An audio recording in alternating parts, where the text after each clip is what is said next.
yazmaz, elim tutmaz, bana ne oldu? Mektup yazdım gözyaşımla, nerelere gidem bu başımla?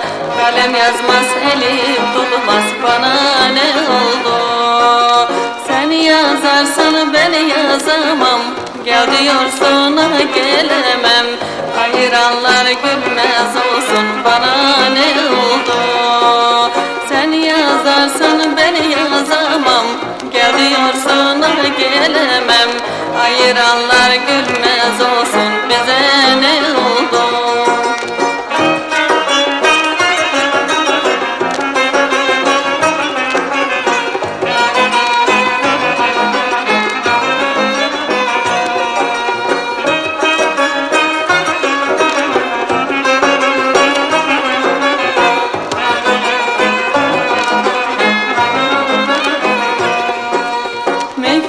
Yazdım kalem yazmaz, gayrı söndü yuvam tütmez.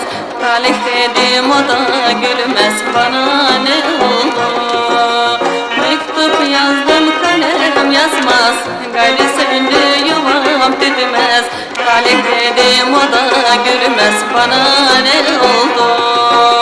Sen yazarsan ben yazamam, gel diyorsun gelemem. Hayranlar gülmez olsun, bana ne oldu? Sen yazarsan ben yazamam, gel diyorsun gelemem. Hayranlar gülmez olsun, bana ne oldu?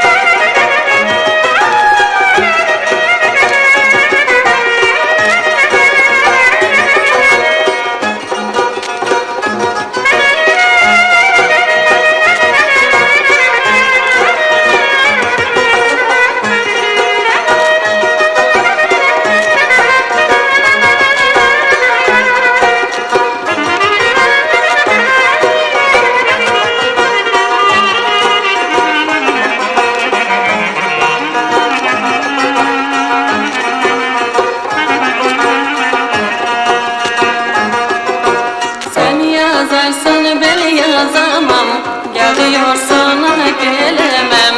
Hayranlar gülmez olsun, bana ne oldu?